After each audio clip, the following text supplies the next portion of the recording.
Alright, what's up y'all, it's Lake2 here, as you can about title today's video, here to talk about the truth about the complexity of Paris Trap in Pokemon Champions. Is this an easy playstyle? Is this the hard playstyle? It's crazy that there's so many differing beliefs when it comes to this, and so many people that genuinely do believe that it's either the easiest strategy in the game or the hardest strategy in the game. We're here to talk about my beliefs on that and explain kind of just how I feel about that sentiment and just get into a couple, bits of gameplay and show you how complex this stuff can be or how easy it can be on the opposite end of the spectrum as well. Let's get straight into this. As you can see, a little bit of modifications on the team. Once again, we have Sinistcha now on the squad, as you can see, and then we also have Incineroar with the black glasses. Now, I'm just messing around trying stuff. I did actually look and see, though, that Darkest Lariat, even without the black glasses, on Farigirafs with full HP investment, can get a 2-hit KO, even through the Citrus Berry. So, like, after it does about 65%, and then you get the Citrus Berry to pop, another 65% will get the KO, guaranteed. As long as they don't have like defense investment on top of the HP as well. But long story short, black glasses can snag some KOs on stuff. Like we can even get KOs on Mega Delphox. I feel like I've been doing Incineroar dirty. I was over here putting Snarl on him just because I wasn't letting him actually fight anything. I don't know. This is just currently where we're at right now. I'm just testing stuff. Also, in case you guys saw my post on the YouTube as well, I've been treating it kind of like Twitter in a sense because I don't really have a following over there currently yet. But yeah, we are trying different stuff on Combo-O as well. I've been considering running Choice Scarf on him with a couple of different moves. I got Lumberry on him right now as well with the rest. And then to be able to cover for getting burnt or something like that too.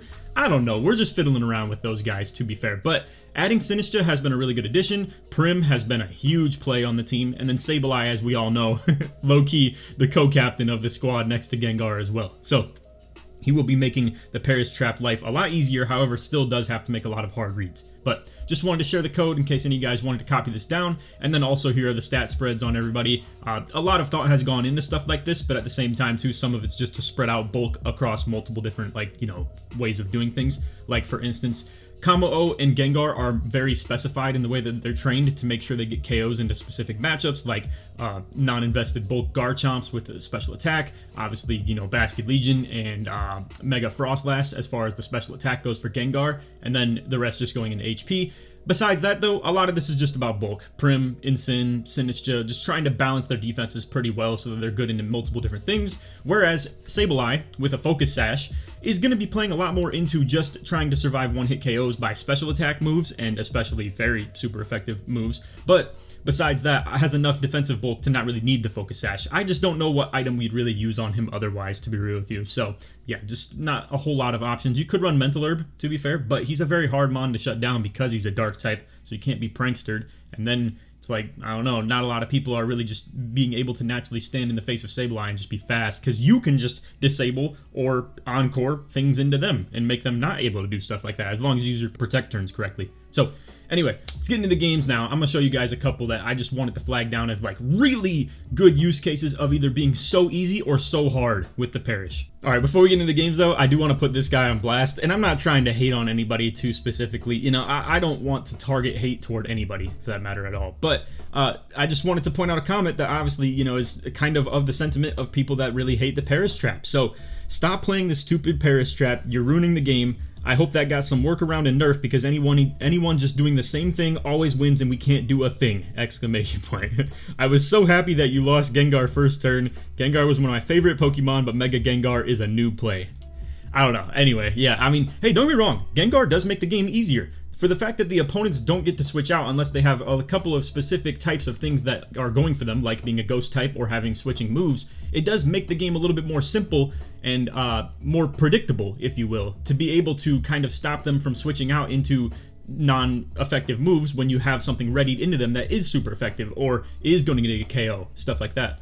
Alright, so like I said, let's get into the games. This is going to be the most updated version of the team. This is the first gameplay I'm showing you guys, even though it's the most recent one that I've recorded. This is just me playing with the exact squad that you guys saw me put on the copy and paste, essentially, in that slot 10 or whatever. So, as we can see, we have Charizard, Tyranitar, Milotic, and then Incineroar being threatened, as well as Sinistcha and Sneasler. Now, I want to give you guys a quick little tip on stuff like this, because the same way that everybody talks about... So I'm just going to be a little bit on my narrative seat, if you will, so just bear with me if I get a little bit unbearable in terms of like propaganda toward Paris Song being hard and other strategies being easy. I'm not trying to talk down on anybody, I'm just simply going to be using them as an example. So Mine is very straightforward. We have no megas being threatened on the team except, I guess, Sableye, but that's not a very good mega use case in the game at all. But it's clear and obvious what my strategy is when you can see it in the team preview. It's going to be Mega Gengar, it's going to be Paris Trap, and paired with an Incineroar and a Primarina, you can typically play like the understanding of that going into the game. However, for my sake right here, they're threatening Mega Tyranitar and Mega Charizard. Now, you can blame the player for something like this though, to be fair. If you surround a Charizard with a Melodic, I'm going to assume that it's Charizard X, all things considered. Y would probably have more of a Sun Team look to it, you know what I mean? But you can blend stuff like that in. You could make it look like you're on a Sun Team and then run X. That's the type of misdirection that I can't do. And someone with a Charizard could, because it just has two different megas that it can use, and then you could even put more megas on the team as well in order to, like, you know, misdirect even more. So anyway, playing into that though, and knowing that that's the possibility, Sableye is a big play into both forms of Charizard for that matter, but especially X, considering he either runs typically Protect or also Dragon Dance, and we can really troll him with stuff like that. Combo O is going to be coming along for this one as well, playing into the Incineroar and T-Tar, and then being a wall into Sneasler. Potentially can still deal with Mega Charizard if Sableye can get him online in order to do so. Prim, good bring as far as defensively for pretty much everything here except for Dire Claw from Sneasler, and then also Machagacha from Sinistcha, but they have to not bring somebody, you know? So we were just giving this some look over. I wanted to make sure I had the right squad for this and just make sure we weren't overlooking anything. So we're leaving Sinistcha and Incineroar in the back, the little Sin duo that I have now anointed them as. But anyway, as you can see, we're climbing that leaderboard. We are almost at 2,000 ELO. We're playing people that are in the 2,000 ELO. So this is nearly into champions here. It's obviously like Master Ball 2, Master Ball 1 area, essentially. So we lead Sableye and Gengar. Now, this is already off to a start of talking about the complexity of Perish. There's so many different things you could do on turn 1, and not to mention they can still switch out on turn 1 as well, so you have to play into that as well. And like I told y'all, I don't know which Charizard this is. It's very likely X though, considering the team that I saw, but we can't be positive of that, obviously. You can never be positive of that, to be fair. So, multiple things we could do on this turn. First and foremost, I believe, would be the right play, and you can see me kind of considering that. I was like, what if we go sub right now and fake out Incineroar? The thing that I didn't like about this idea is if it was Charizard Y, I'd be taking a Heat Wave on Sableye, and that just was so, not a good thing in my mind to be taking some damage, especially, and, you know, having our Sash get broken and stuff like that too. So I kind of backtrack a little bit here, but I'm here to tell you right now that probably would have been the better play to go fake out into Incineroar and then go substitute on Gengar. Instead, you can see me back out, I'd reset the Mega, go double Protect. Just want to play this as safe as possible. Again, that would have been by far the best play, to go sub plus fake out into Incineroar. As you kind of start rethinking the play as this animation happens, I'm sitting here thinking, man, why didn't I do that? It was such the best play. Like, to go fake out into Incineroar is the only thing I can do to him in the dark type sense, because Prankster won't work on Incineroar at all, so only fake out is the type of thing that Sableye can do into him. And then if Charizard happened to be X and went for Dragon Dance, we could have trolled him, we would have had a sub up to keep Gengar safe from any move coming out the next turn from Incineroar, but now since we went double Protect, and then they try and, you know, they go for the Dragon Dance, yes, I can encore this on Charizard, however, now I'm kind of stuck having to take some damage from Incineroar. And now they've Dragon Danced again as well. So, a couple things we can do here. I think Combo O is going to be the right play if we can take this Charizard offline. The same thing I was just telling y'all with Sableye, being really good at having people be incapable of playing the game. And I think Sableye is like one of the best use cases of people could rage a lot and like act like this is the easiest playstyle in the world because of Sableye taking people offline, and the synergy that it has with Gengar being trapped is very complex, and you know, but you could play around it quite a bit if I'm being completely honest. It's just a lot of people don't know Sableye's bag just yet currently, but you will see they kind of play around it right here, going Protect on Charizard to make sure that I don't encore them, or I'm not really sure what else would be the real threat they were too worried about. So they Protect / block my encore right there, and then they go Parting Shot into the Gengar slot. So that's where we kind of trolled him, because Kama-O with his soundproof ability stops the Parting Shot from working. So we stopped Incineroar from getting out of here, at least for this turn, and we can fire off a Body Press into him. And now, even though they delayed the inevitable here, I can hit Encore into their Charizard's Protect. And if they're readying something like a Dragon Claw into Kama-O, I can stop that from even happening because of the Prankster ability. So off rip. I mean, I'm sure a lot of you guys who have been following along on the channel would agree that the Paris Trap style can be very complex and very tactical, and make sure that you have to make all the right plays at the right times, because it's more chess than Pokemon, I guess, is kind of how I'd put it. And ironically, I've never played chess. Shout out to LeBron for pretty much that exact same sentiment, talking about how basketball is chess, but then he's never played chess. Anyway, point is, they actually play around this really well. They switch Charizard out. They're going to do some damage into Sableye from the Incineroar slot. However, as I told y'all, we obviously have this combo ready to fire off some big damage into Incineroar too. So, boom, body press hitting into Incin. As you can see, 79% of his HP, just like that, gone. But Citrus Berry as well. Either way, that is easy to hit KO range, 100%. They go Throat Chop into Sableye. We have him defensively bulky, like I told y'all, with the full HP, defense up nature, full defense investment, and he's able to tank stuff like that real good. That's actually like impressive to take that much damage from an Incineroar that clearly seems to be a bit offensive invested, or maybe I'm mistaken and it's specially defensive invested and with like HP as well, because he took a lot of damage from that body press, more than I was expecting for sure. So anyway, now with the Sneasler on the field, it's going to be threatening Fake Out into combo 100% or close combat, one of the two, probably. If I wanted to go with a crazy play right here, I really could go like switch back into Mega Gengar, and then Sableye is really capable of turning Sneasler into a bot, like just completely take him offline. However, I'm going to go Protect, and as you can see, go with the Stay In with combo O instead. So we're going to fire off a Body Press once again into that slot. Unfortunately, they do go into Charizard. If that was a Draco, oof, big damage would have happened into him, but can't really afford to do that. However, they go Coaching from Sneasler after, already anticipating that they're going to switch their Charizard X into that. So it actually nullifies the amount of damage my Body Press is going to do. Yeah, great play by them, for sure. And I just protected with Sableye for no reason, and now Sableye doesn't have another Protect available to him, so now I'm going to have to, like, kind of become okay with the idea of sacrificing one of these two Pokemon, and be okay with whatever they want to do, because now I'm at their mercy a little bit, to be real with y'all. They just outplayed me very, very well. If I didn't protect with Sneasler, or with Sableye right there, we could have double protected this turn and then just stop Charizard from doing whatever the heck he wants to do, and just like disable or encore, stuff like that. But now I'm kind of cooked. So I have to kind of ride the wave, if you will. I have to ride whatever they want to do for me right here, and I'm gonna have to adapt with them. So they could go, let's say Charizard, Dragon Claw right here, and just go crazy on combo O. But then if they do something like that, I will be able to potentially take like Sneasler offline by just making him spam Coaching or something like that. And then we could try and play around that as well. Probably go Prim off of this, because then Sneasler would be stuck hitting Coaching instead of being able to hit Dire Claw into Prim. And then Prim equals really good value into like a Charizard X, for instance. However, they go switch out on the Sneasler right there. Great play again from them, and then they get the Hospitality bonus into the Charizard. Now, I'm gonna be real with y'all. If they took out my combo O right here, I'm kind of cooked. The only thing I maybe could have done at that point then is, because Sableye would be alive and then combo O would be KO'd, I could potentially disable the Dragon Claw and like force them into doing whatever their final move would be, like Flare Blitz or something like that.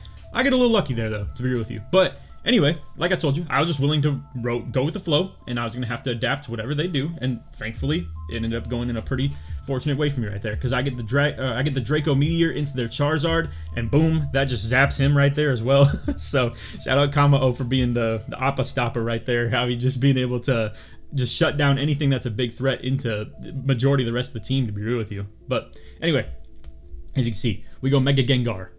They are going to bring out Sneasler, because we both had to choose at the same time, obviously, right? Neither of us get to see what the other one wants to bring out when both get KO'd on the same turn. So, Sneasler's been threatening Fake Out into combo O 100%. I don't really know what Sinistcha wants to do, though, to be real with you. The Matcha Gotcha is very bad damage into both. If it has Shadow Ball, it would make sense into Gengar, but then it's like, it's also kind of susceptible to the Gengar slot. You can see me kind of playing around a switch right here. I'm expecting that it might be Incineroar coming in to the right slot, and then it's also probably like Fake Out from Sneasler. But if it is Fake Out from Sneasler, I'm okay with it. I don't think it's really a big deal. I'm just so much playing around pretty much the idea of it's going to be a switch out from Sinistcha. Unfortunately, though, there's not a whole lot I could have done here, so instead what I'm going to do is go substitute on Gengar, just to keep us safe from whatever's coming in. I don't believe Sneasler is going to do good enough damage into Gengar no matter what he does, and if he has Throat Chop, we at least take the hit, and it won't do too much, like, bad to us. So, we end up going Protect on Kamo-O just to kind of deal with the idea of it being Fake Out or Substitute, or not Substitute, but Fake Out or Close Combat. You will see that it clearly wasn't Fake Out because we go first with the Substitute, and Close Combat does indeed fire off into Kamo-O. Now, I think we're cool with this. At this point, Kamo-O walls pretty much everything. The Charizard was the only thing threatening Kamo-O, like with big offensive damage, but we were able to threaten big offensive damage into them as well. As you can clearly see, we took him out with one Draco and zapped him off the face of the earth. But yeah. Long story short, I think what we want to do here, even though Kamo-O could stay in and really like tank stuff, and we really will do that one turn here, but in the next idea, after we like kind of get pretty low, we are going to potentially think about switching into Prim on that close combat. But for now, I do want to kind of take Incineroar off the field if we can. It once again though is going to be threatening Fake Out, so we have no choice but to deal with that because they have double Fake Out on Incin and, you know, Sneasler, so they can kind of just spam cycle it back and forth like they've been doing. We get the Shadow Ball into Sneasler, get the special defense drop, not exactly what we wanted to see, but all things considered, they would have got the White Herb to pop off anyway on their own with the close combat here, so this instead they actually just dropped their defenses on its own, you know, like they weren't expecting to actually have to drop their defenses. They thought they were just going to get it for free. And I don't know, it's the same difference to be real with you. It's not going to make any difference of whether Gengar takes his KO on Sneasler or not. So with a substitute up, we can kind of stand in the face of Incineroar and not really be worried about it. The thing is though, because he is unburdened now, our Gengar isn't going to get the KO on Sneasler before Sneasler gets the close combat to go off into Kamo-O. And at this point, Primarina isn't really valuable for a whole lot, to be honest with you, other than maybe getting a 1v1 with Incineroar later in the fight. But like, it's not likely that it would even come to that. So pretty much Prim doesn't want to be on the field when Sinistcha or Sneasler are out here. So the best case time for us to actually bring Prim out is pretty much into a close combat and just sponge it up, as you can see. So boom, they go close combat into a resisted Prim. I'm like, that's a lot of damage. That has to be a crit, and it is indeed. So yeah, definitely was not expecting that kind of damage to pop off. It's okay though, like I said, boom, Shadow Ball into -2 special defense, save Sneasler, over. The first one was even like more than half his HP. He would have easily been a KO in 2 hits, 100%. So they will have Sinistcha on the field on the next turn. They go Throat Chop into Gengar, remove our substitute. So long story short, we haven't even done any Paris trapping in this game right here, and that is my primary playstyle. The problem is that we've been kind of pigeonholed into like having to play their game, even though it's not necessarily what I want to do. So now they have Sinistcha, Incineroar both out here, and the Hospitality once again heals what probably could have been a pretty easy KO if we're being real with like a flip turn plus you know, Shadow Ball or something like that. But now I'm like, Sinistcha is not an easy Pokemon to delete, while also me being kind of exposed to an Incineroar Throat Chop into something like Gengar, for instance. So with our Citrus Berry intact on Prim, and the thoughts of maybe we'll live one and then Citrus Berry up so that we don't get KO'd to the next, we could probably end up going with like a Perish with Prim. But for now, we're going to go double Protect, just to kind of suss things out, see if somebody needs to switch in, like, from Kamo-O. And Kamo-O has Rest, remind you, too, with Lumberry. So, whether we get burnt, or if we just want to, like, rest to stall out the fight now at this point, I find that to be kind of valuable on him. I haven't really got a good use case of getting it in-game yet, of, like, getting any action. And as you can see, they go Throat Chop into Prims to stop the Perish Song. So we actually played really good on this because now Prim's the slowest on the field. I do want to talk about that rest for a second as well though. So essentially, just want to finish up the thought we were on currently though. Long story short, with the Trick Room, Prim is now the slowest on the field, aka the fastest. And Gengar is the fastest, but now the slowest. So now we can actually perish with Prim without exposing Gengar to, you know, threatening Mons that can really do huge damage. And now Prim can be the one to do it. So the double Protect pays off. But yeah, as far as the idea of running the Lumberry and Rest, long story short, in a situation where Kamo-O is like about on half HP, and if he tanks like a couple of hits from people that he isn't really going to be comfortable staying out here for a real long time, we could just start hitting a Rest, and because he's soundproof, he's never going to be susceptible to a Perish Song, so even when we switch him in here, he's not going to have his Perish counter going down. So now, he's a component in the Perish trap of being able to probably just spam Rest, to be real with you, the first one with a Lumberry, and he's going to wake up right away unless he gets, you know, obviously burnt or something from the Matcha Gotcha right here. But even still, a sleeping Kamo-O is better than a dead Kamo-O. I mean, let's be real. So, long story short, with me not knowing if I really, you know, have a great last move slot on him, I think Rest is a pretty good spot for now. So, Matcha Gotcha misses on Prim. That is very tough for them, but hey, that's the life you live, running the 90 accuracy moves. And I think we would have lived it pretty comfortably, to be fair. I've seen Prim tank those matcha gachas pretty well. Again, we have citrus berries, so even if it got burnt, probably still would have survived after the, damage initially. And even, obviously, if they both survive right there, we can double protect right here, and it would leave us in a spot where the perish count hits 2, then we double sack them, it hits 1, and then Gengar comes in and protects. That's 0. They're done. So let's kind of review that game a little bit as far as the complexity of it. I would like to think that I kind of had to hop along their train and play their game rather than mine, and I wasn't able to impose the Perish Trap will on them, if you get what I'm saying. However, we were able to kind of ride the wave and play it pretty well, and then they have to ride my wave at the end because we are able to whittle down 2 people from their team, get them to their final 2, and then be able to Perish Trap them no matter what, because these 2 are typically tough people to Perish Trap. We got Parting Shot to get out of it, and then we got Ghost Type to get out of it as well. It's like they're real 2 mons that can actually switch out of a Perish Trap pretty comfortably, all things considered. And the only way I can really pin Incineroar down is to be able to have Kamo in on the field with him, but then if they have counterplay to that as well, it can be tough, like the Charizard, for instance, right? So, long story short, took a lot of strategic playing around that, in my opinion, to even be able to pull that off in the first place. I think if you took any noob and just told them, here's Aerodactyl, here's Garchomp, spam Earthquake, Rock Slide, I don't think there's much differentiating a player, in my opinion, between a good one or a bad one when it comes to a team usage like that. Granted, yes, no matter what team you have anybody play with, the best player in the world is going to play infinitely better than the worst player in the world. But if there's any team you could give like an 8-year-old, I'm just being real, it's probably Aerodactyl, Garchomp, and like Rotom and something like that, and just spamming Discharge, Earthquake, and Rock Slide. Really, I'm just being honest. I don't think there's any world where an 8-year-old that I'm trying to hypothesize right here that could have a decent time on a team like that with spread damage everywhere and not being able to hit your own teammates ever, I don't think you could play with a team like this and even get a single win, if I'm being completely honest. It takes too much tactician playstyle at all to ever even do something like that if you're not schooled to the playstyle itself or not a student of the game and like learning a lot of opposing Pokemon speed tiers and all types of stuff like that. So you might be thinking, Laker, are you playing the exact same team right here? Nope.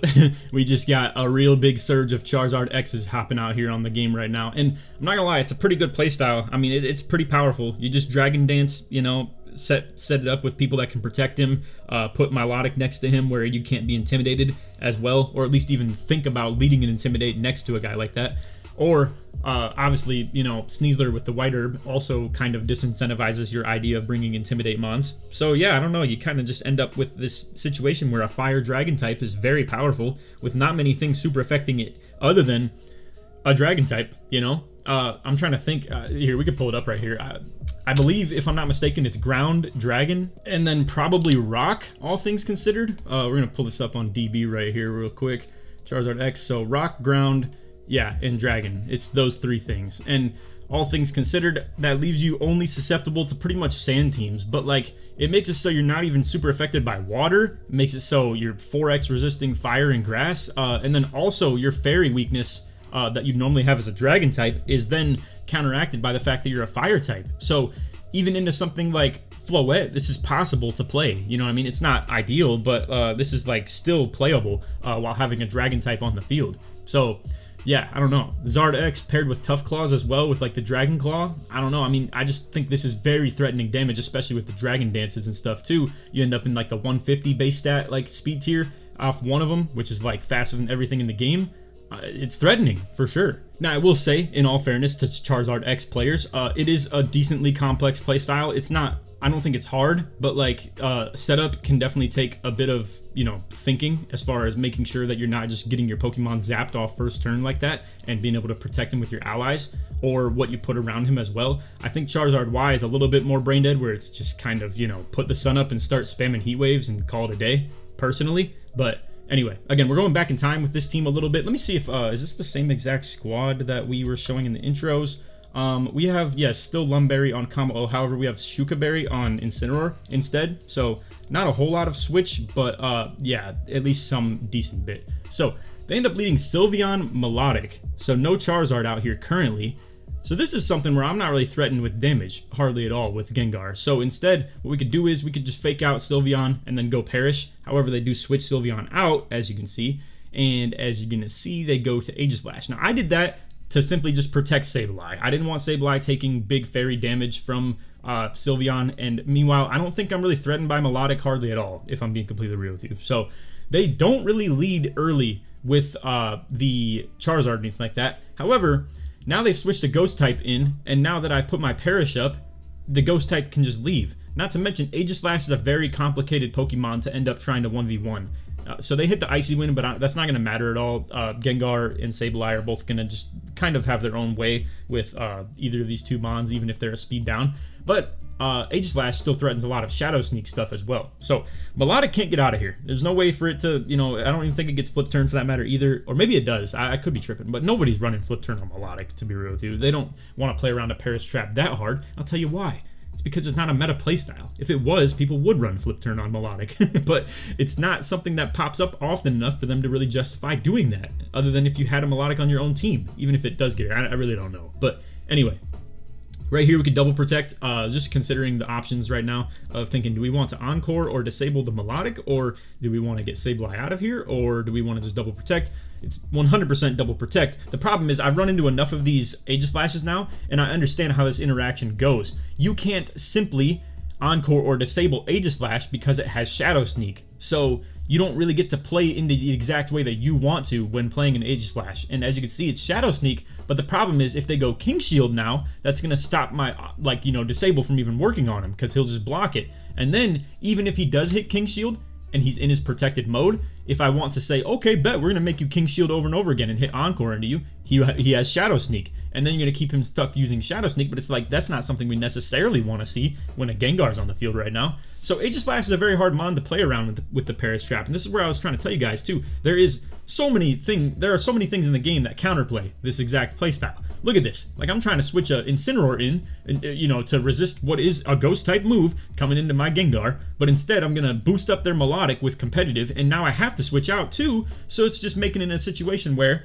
I have no choice, like, other than to simply, I'm going to take a Shadow Sneak on Sinistcha, I'm going to boost up their Melodic with Intimidate, or I'm going to get super effective KO'd on a Gengar from a 40 power Ghost move because Aegislash is a demon like that. So anyway, and now because I have to switch out, I'm freeing Melodic from the trap. So, like, is this a brain dead playstyle? I don't think so. They don't even put their Mega Pokemon on the field yet, and I'm clearly struggling against them and having to play into their, you know, sort of benefit, like, for instance, competitive Melodic.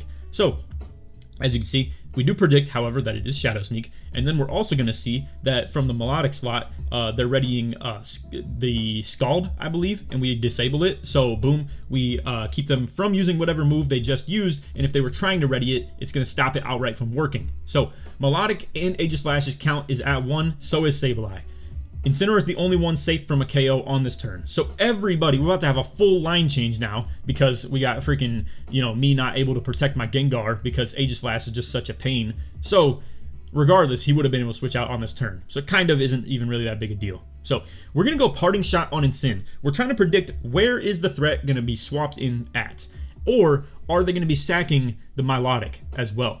If they did do that, it could be an interesting play of, like, say, all right, Melodic, you're just going to go down, but we're going to fire off a Scald off the competitive boost into Incineroar, and if they want to do any troll stuff into our back, like a Parting Shot or something like that, then you're going to pay for it and lose your Incin too. However, they're going to protect their Melodic, which is, in my opinion, a probably smarter play, and we end up hitting Parting Shot into that slot, so we are going to be dropping the Sylveon special attack, and as you can see, here comes Charizard. So, Fairy type, Dragon Fire type. That is a tough matchup that you're not going to have much easy time into, regardless of what playstyle you're running or anything like that. So we actually get Sinistcha in on this slot, and I wanted to do that just to make sure that we could actually heal up Incineroar before getting out of here. Just some extra value, and if I was going to bring Sinistcha in anyway, I might as well do it in that slot rather than to bring in Gengar on that one. So anyway, yeah. Now we could trap both of these two, all things considered. Problem is, Sinistcha being on the field doesn't exactly work too well in that regard. So now I have to debate. Do we want Gengar to come in right now and they're trapped and they can't get out into the back like something like Aegislash to be able to free themselves from the Perish Trap again?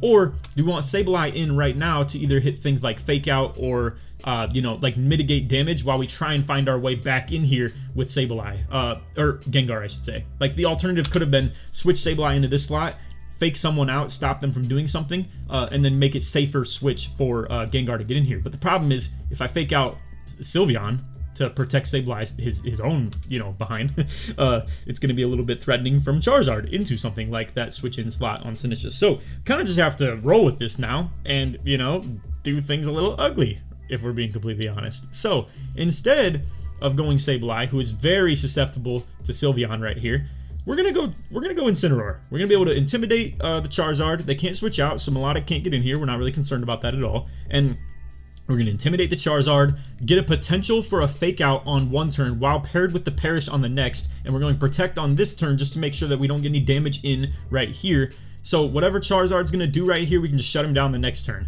And remind you that we already intimidated him one time, so if it happens to be Dragon Dance right here, it's really not the biggest concern. Although it does kind of suck that I hit protect if that was the case as well. But as you can see, yes, indeed, Dragon Dance. So they're back up to neutral attack, but +1 speed. It's not going to matter as long as we pair it with the fake out. And as you can see, Sylveon Hyper Voice, but that is neutral into Incineroar. Not going to do a crazy, crazy amount of damage considering it's spread move as well. Not ideal to be taking that much either, but hey, it is what it is. Anyway. We're not really threatened by Sylveon at all with Gengar, so boom, here we go with the fake out Perish song. And now, here's where finally we have them set up. We're able to get Aegislash the heck out of here, not have to worry about any switch outs of the Perish or anything like that. We actually have them trapped, as long as we can pull things off in the right way. So Sylveon goes Protect, that's very nice. I'm not gonna lie, I'm actually very glad they did that. And then we go fake out into Zard as well. So perfect turn for us right there. You know, complete value everywhere. We had neither of them be able to get an attack off, and then we still got our Perish off as well, and our double protect is available into the next turn. Now, they could read that, truth be told. Again, this is where, once again, there is counterplay to it of if you can obviously see a double protect turn coming right here, you could hit something like Dragon Dance on this turn right here, or, I don't know, there's not much Sylveon can really do, to be honest with you. I could counteract that as well and try and play around the switch, but the problem is I can't switch out Gengar, or else the Perish trap is over. They can switch out the next turn, and I'm kind of, you know, cooked right there. But there is a little bit of tech that our Incineroar is capable of doing. Now we're going to choose to do it on the next turn rather than this turn, because obviously why not double protect if we can, other than the fact that you could like predict the Dragon Dance like I said and be able to play around his switch out, or like do a earlier switch so that your protect is available on the next turn, if you get what I'm saying. But instead, I think this is okay. I'm not threatened by big damage or anything like that into Incineroar in my opinion, and even if we have to sacrifice Incineroar, I think that's okay. I do think Incin is slower than, obviously, Charizard, and at the very least, I'm not really worried about if it's going to be slower than Sylveon, because Gengar can easily take stuff like that. So, instead we're going Sinistcha. If Sinistcha has to get sacrificed right here as well, so be it. It is what it is. This is the price you have to pay of like getting a Perish trap on somebody, and then we are going to slow Parting Shot out on Incineroar. So, remind you, their count is currently at 2. It's going to be at 1 at the end of this turn. So, switching Gengar out leaves them available to actually switch out from the Perish trap, but the thing is, if Incineroar gets KO'd right here, we can bring Gengar back in that slot. If Incineroar ends up living, we're going to be getting the Parting Shot off into the obvious Charizard slot. So Sinistcha barely lives. I don't think it would have mattered that much or not, to be real with you. We probably just would have brought Incineroar back in again with Gengar. Like, for instance, Gengar be coming in off this Parting Shot right now. We probably would have brought back Incineroar, or potentially even gone Sableye or something like that as well. So Sinistcha just happened to be a body that was right there just taking big damage, and like wasn't really concerned if it was gonna be surviving that or not, to be real with you. So anyway, obviously it does. We can go double protect now as well, just simply put, like, you know, stop ourselves from taking damage. And now we have to consider, that means Sylveon and Charizard are both going to be KO'd, and now it means Aegislash and the Melodic are going to be in the back. Now, in a different world, maybe if I had Substitute, you could consider something like that if it was set up better, but even right now, there's just too much damage being threatened into Gengar, so no sub would have ever even worked anyway. We're considering, do we want to switch Incineroar in so that we can threaten Fake Out into something like Melodic? And the other problem is, too, we never want Incineroar to get back on the field if Melodic is out there because of the competitive boost. For those that don't know, if you drop any of Melodic's stats, it will gain 2 special attack. So for intimidating it with dropping its physical attack, which it doesn't care about, it's going to raise its special attack by 2. That's bad, bad, bad. So instead, this is not something I normally do, but we're, you know, obviously playing around this quite a bit, thinking about it. I'm going to be protecting with Gengar right here, but we are bringing Incineroar in for the Sinistcha slot just so that we don't intimidate the Melodic later. And if we live, cool. we'll have a fake out ready next turn. That's going to be really good because after they get the 2 KOs on the Paris right here, and Gengar is pretty susceptible after using a protect right now because it will leave him vulnerable on the next turn to not really be able to protect very likely. Our fake out could probably protect us a little bit. So thankfully they do go Dragon Claw into Gengar right here, and then it's going to be Hyper Voice again, blah, blah, blah. Like I said, guys, spread damage. I mean, it's not hard. Just saying, it's not hard. I'm not trying to hate, you know, on like the playstyle itself, but truly, you just click a button and you do damage to 2 people at a time, and even if you don't guess right on which one protects or not, you get damage. But yeah, Sylveon, all things considered, didn't really do much this fight, so can't even complain, really. So we know Aegislash is out here. However, with our fake out available, we're going to be able to easily fake out something like Melodic. Now, the problem still exists of Gengar is not safe on a field that Aegislash exists right now, if we're being completely honest. I think I can live like full HP situations, but like I don't really know how we're playing around this even still. So I'm thinking now we have to really get deep in the bag of thoughts here, because you can't just simply fire off Perish like people think it's just the easiest brain dead thing in the world. That Aegislash Shadow Sneak is going to do huge damage, not to mention that I'm running Snarl on my Incineroar, so I have to hit the Melodic with a move that drops its stats, so it's still going to get the competitive boost no matter what I do. So really unfortunate that we're running Snarl right now instead of something like Darkest Lariat or, you know, Throat Chop into the Aegislash slot.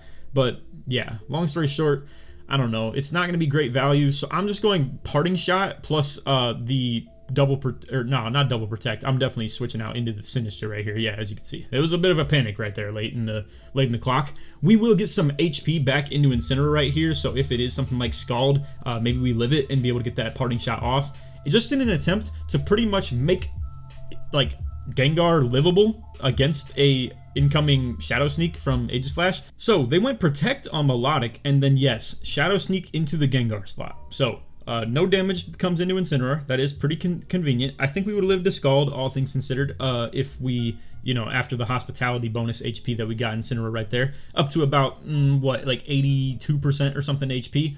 So anyway, we get a Parting Shot off into the Aegislash, make this like playable for Sableye and Gengar in the back. So what we could do, low key though too, is like kind of play around just turning Melodic off, I guess, if you will. Like what we could do is bring this in for this slot right here, and then go Incineroar on the new slot off like the Sinister KO. So this is Sableye coming in for the Parting Shot, but then we could just bring Incineroar in again and get the Intimidate off into Aegislash. However, like I said, that would leave Melodic available to doing things, but here's some tech that we're going to add in here. Now, I don't get to do this often because you have to have Incineroar and Sableye both alive at the end of a fight, which typically just means you win if you had 3 people alive, but in this case, it's hard to set up the Perish Trap on Aegislash. So instead, let's show you guys what we're going to be doing right here. So with the fake out threat coming into Melodic, and Melodic should be very much so wanting to fire off a move right now, all things considered. You can see me already ready this up. We go with the Encore into Melodic, and then also a Parting Shot into Aegislash, and we're going to continue to take him offline, and then Melodic's going to have to fire off the same move that it just used. But what did Melodic just use? So Melodic's gonna be stuck here just protecting and stuff, and has no choice about it. So anyway, as you can see, we get the Encore off right here into the Melodic. Now, the cool tech that we would have had here as well is if Melodic would have used something like Scald the previous turn, what we could have done is fake out plus disable, and then on the next turn hit Encore, and they would be stuck using Scald that is disabled, and they wouldn't be able to do anything, and they'd struggle. So even if they didn't use something like Protect the prior turn, we still could have potentially done something about that Melodic, who we unfortunately had to come in with Incineroar against. Not exactly ideal. So they have Sacred Sword on their Aegislash, however, it's already -2 attack, and now is going to be -3. So all of this essentially done just to be able to set up the fact that now we can either Perish Trap them if we want to play that safe as well, or we can just try and fire off the Shadow Balls and stuff like that into the Aegislash, assuming that it tries to go for the Shadow Sneak. You know, we have this set up pretty well, and they end up forfeiting. So yeah, pretty complicated game though, I must say. Like that took a lot of positioning and a lot of like getting these guys in particular into the back, but then even Incineroar was like kind of questionable levels of support versus like trolling myself because he's going to take the Aegislash offline, but also make the Melodic even more threatening into everybody on the field. So then we had to like switch him in before the Melodic came out, that ready to fake out. Turns out Melodic went with the Protect. It's just like so much stuff that was like going on with that. So again, complex sometimes, for sure. That's how it is, you know. But anyway, again, this is a little bit earlier in that, so this is before we ended up being on that climb. We have been on a long win streak, though, and I had one game that ended up being a tie that the timer just ran out, but I would have won too. But we've been winning a lot since I added Sinister to the squad. So to finish up the video, however, I do want to show you guys this being simple and like easy at sometimes as well. So again, this is the set that we were running, the Shuka Berry on Incineroar, so kind of the same team, but not the exact same thing as what I was showing you guys in the intros. You're gonna see me mull this over for quite a while. I typically will run down my timer quite a ways just to keep like thinking as long as I can without the timer being running on the game, because sometimes that does run into being a problem for me. So I'm thinking like, you know, what are we seeing on the lead? What are some reactions? I'm trying to think multiple turns ahead, if you get what I'm saying. And like, you know, I'm sweating hard. That's what I do on this video game. That's what you're meant to do on this video game. So pardon me if anybody doesn't like that I'm, you know, running down the timer on the intro. But anyway, yeah, as you can see, this is once again going even further back into our history right here. I just wanted to show you guys a couple of games, not in specific order or anything like that. So we go Gengar Sableye lead, and as you can see, they go Whimsicott Sneasler lead. So, off rip, we are not threatened by Sneasler. This is a bot in the face of our Mons right here. We do not care. This guy can't do a lick to either of these two because Dire Claw is going to be resisted, and in Gengar's case, it's 4x resisted, and then Close Combat can't hit either of them, and then Fake Out can't hit either of them. So, pretty much what we could do, we could just take Whimsicott offline if it wants to ready a fairy move into Sableye and just go Fake Out Perish. This is, we're chilling. And my point is that these two meta Pokemon right here of Whimsicott Sneasler are so threatened by these two that they couldn't even just stand in there and deal with it like at all, you know? So bad leads are bad leads.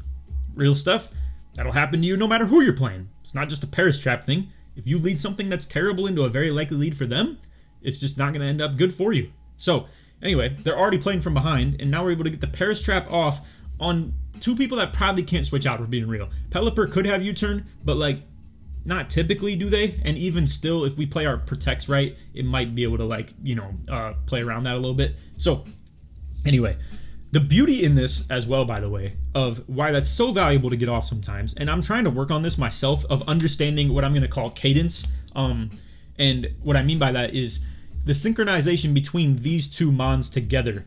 If I go Fake Out plus, like, you know, Fake Out plus Perish right here, that means we have the double Protect available on the next turn. So we could still do the double Protect. However, the Sableye use case is a little bit different than something like an Incineroar. Incineroar off the double Protect allows me to do the pivot switch, where I could do something like double Protect, then manual switch Gengar out, parting shot with Incineroar, bring him back in later, and never let the trap leave the field. Sableye doesn't have a switching move, so it's not capable of doing the same thing. So Sableye is a little bit more of a hard stuck, like we have to troll the people in here currently, like Whimsicott and Pelipper. So I'm sitting here looking for some options. Like I said, it's not as straightforward with something like Gengar Sableye.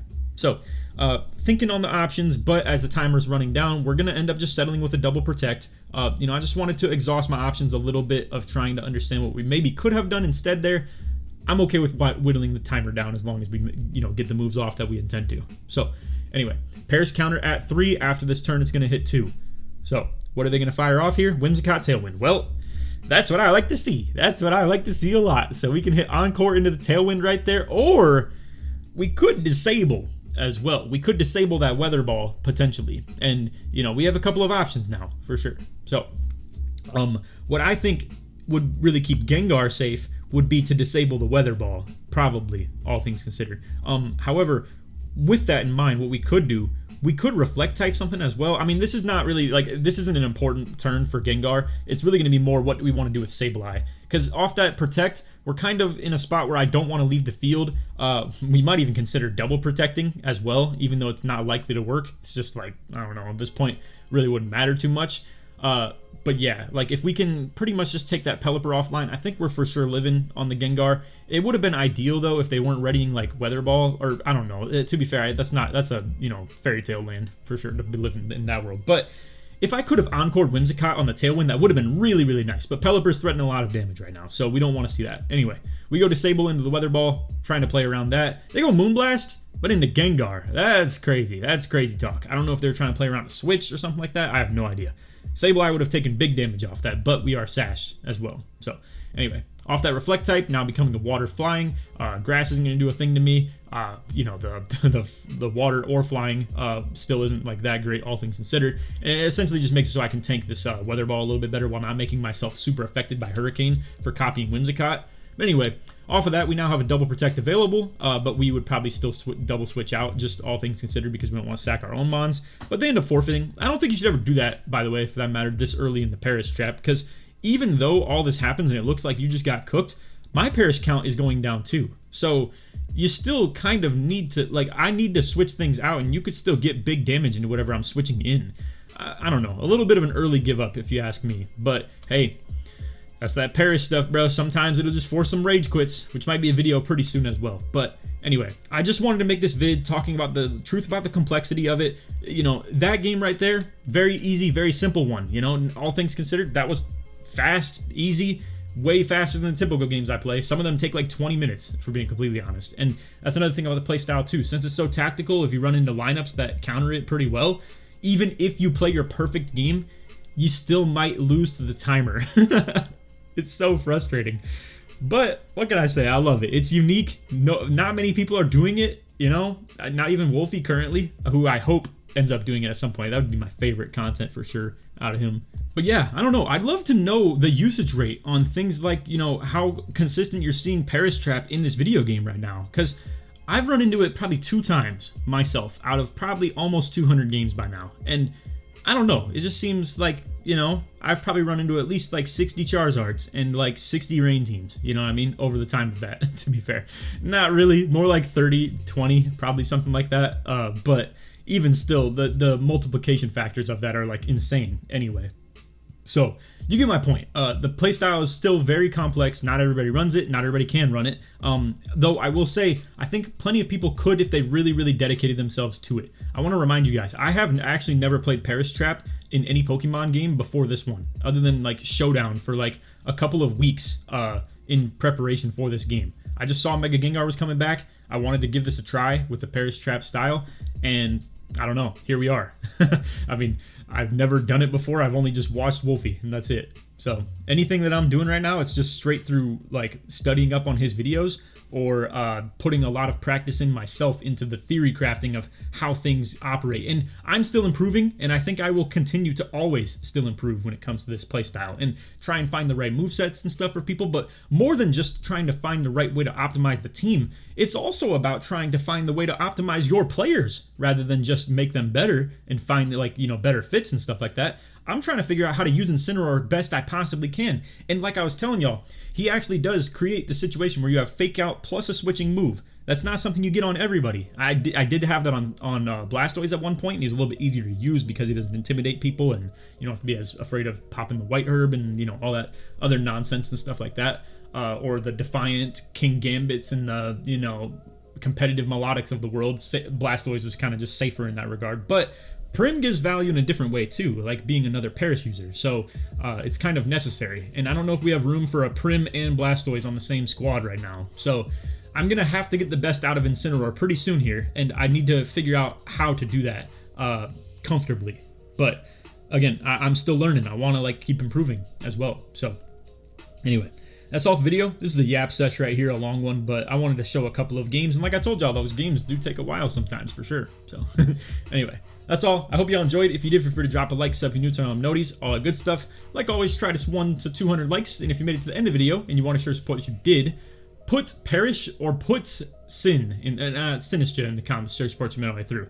Shout out to the new edition. We'll probably have a video detailing Sinistra a little bit more, but it's a little hard for them to get like the full love, if you get what I'm saying. It's just more like it covers really well. It's a good ally for Incineroar, and inherently makes it probably easier to bring Incineroar for majority of matchups. What you guys might see me do sometimes is go with the top 4 in one fight. I'm gonna make a video pretty soon talking about the components of the team and like who is whose ally and who typically can be paired with each other, consistently brought into fights. pretty much off the top of the head. Gengar Sableye, that's a duo. Incineroar Sinistcha, that's probably the duo. A quadrant is also going to be something like Gengar, Incineroar, Sinistcha, Primarina. Kamo-O is his own little entity where he's kind of a lone wolf and doesn't really have a whole lot of correlation to anybody. He just gets brought, but then that means you have to break up a group if you're planning to do anything like that. So long story short, I'm just gonna probably try and make a video and like sit down and really decipher who belongs with who in typical matchups of, like, you know, the team and stuff like that. So anyway, that's all. Like I said, hope you enjoyed. None of that. Take it easy, man. Peace.